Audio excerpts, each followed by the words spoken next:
Right, back with Demon of the Week, and we're going to continue with the primordial beings from the Jewish Hebrew faith. Last week we did Leviathan, so this week we're going to do Behemoth. Welcome to my channel. You are entering the world of magic and mysticism with your host, Lee W. Johnson. Keep the lights on and help improve the channel by becoming a supporter for just $2.99 per month. Hit the join button.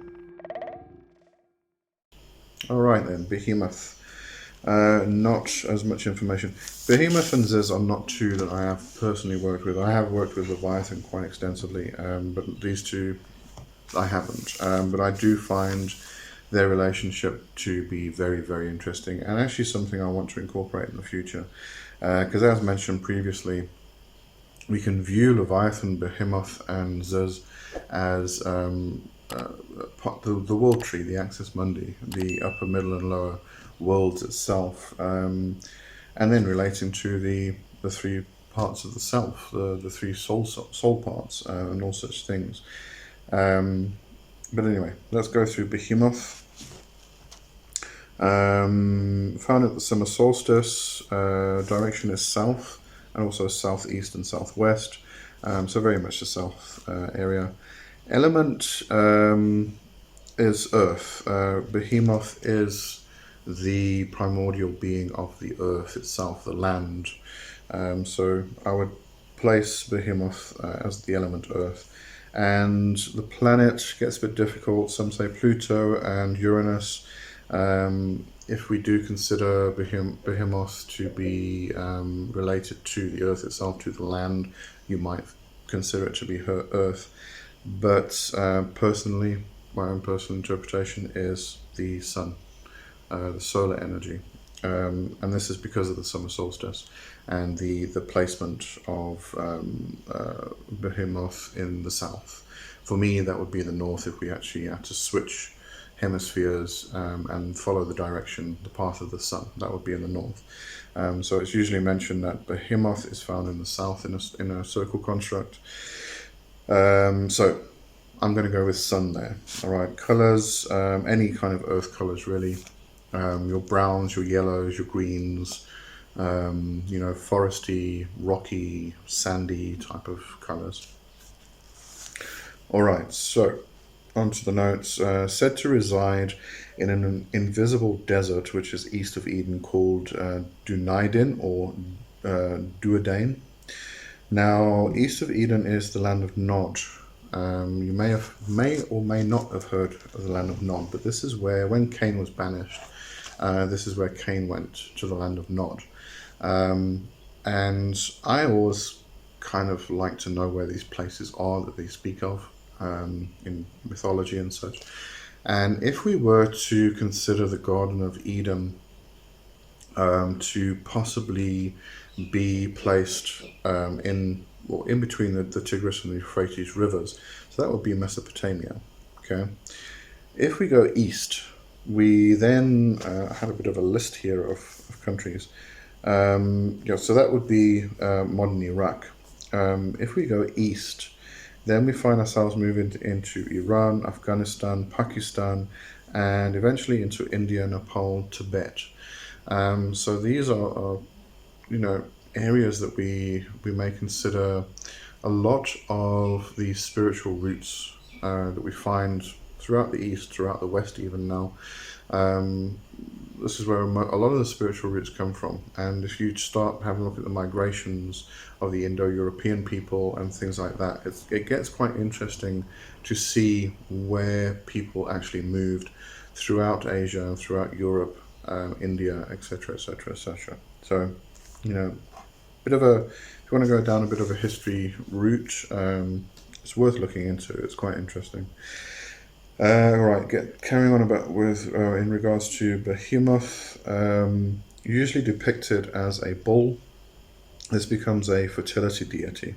This gets quite sexual actually, which is, if you consider this from a Jewish and Hebrew perspective, it gets quite interesting.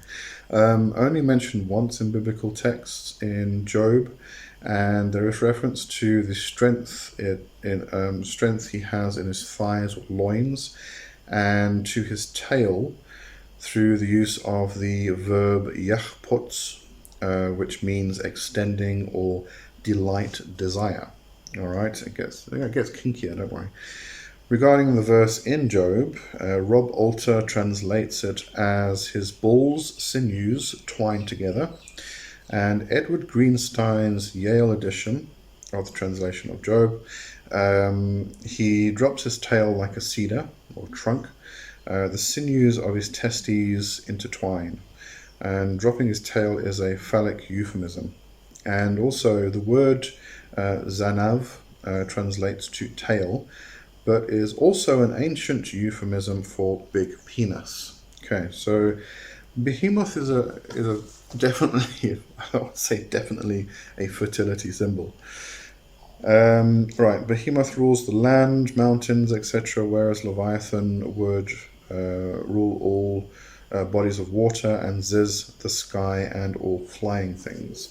In the Haggadah, it's a Jewish text, Behemoth's strength reaches its peak at the summer solstice. At this time, Behemoth lets out a great roar that makes all animals tremble with fear, which makes them less ferocious for the next year. This brings balance to nature. The weaker creatures can survive. So, all of the more ferocious creatures are kind of made a little bit more timid through Behemoth's roar at the summer solstice, and this allows the weaker animals and humans to not be devoured and ripped to pieces by the more ferocious animals. In the modern natural world, Behemoth is often depicted as a hippopotamus, which also relates to the theories of the etymology having roots in the Egyptian word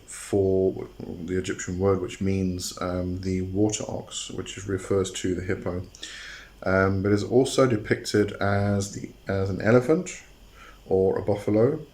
And Behemoth is described in the Dictionnaire Infernal as being a round-bellied humanoid elephant. It kind of reminds me a bit of Ganesha, but I really don't think there's any relationship between Behemoth and Ganesha. But that whole imagery just reminds me of that. Jay Thorpe says that he rules over money, prosperity, and luck. And then some additional mentions by VK Jahannam. I've got to say, I was also checking VK Jahannam's site for Ansere, and I'm not sure where a lot of this stuff comes from, I have to be honest, but I thought I'd include it in regards to Behemoth and Ziz, because there's not a whole lot of information about these two. As I said, no. Behemoth is only really mentioned once in biblical texts, so it becomes more personal gnosis and speculation and things like that. Anyway, so let me include this. Presides over crossroads, caves, mountains, deserts, and rivers. I definitely question rivers. That would be Leviathan's realm. Just my own personal opinion. Called upon for execration magic, useful in the pursuit of knowledge and conversation of the Holy Guardian Angel, and also alignment with your true will, and to be used with shadowmancy or your shadow work. Can be called to strengthen the evil eye and empower the astral double, to remember dreams and interpret their messages, can improve memory, liberate one from addiction, and get aid of mental barriers within magic, workings of necromancy and nature magic, fix romantic relationships, empower psychotic senses, and do kundalini work, said to be the guardian of treasures buried in the earth. There is a lot there that I would definitely agree with. Necromancy is very much a chthonic type of working. Nature magic, obviously, Behemoth is associated with the land and the earth. Let's have a look. There was something else in here as well. Fixed romantic relationships. You can even go into the fertility aspect of Behemoth. But in that regard, you may want to actually think of Behemoth and Sere and Sia as, you know, relating to the fertility and such aspects. But we're going to get to Sere later, so you know we'll get there. All right, so that was Behemoth, and next week we're going to look at the Ziz. That's definitely a lot shorter than the Leviathan one. I kind of rushed through that because I thought it was going to be the same. I mean, yeah, look at it's you know, the notes are almost the same. I think I rattled on a bit too much about Leviathan, but I do enjoy Leviathan. All right, so next week is the third of the primordial monsters, chaos monsters, is Ziz. See you then.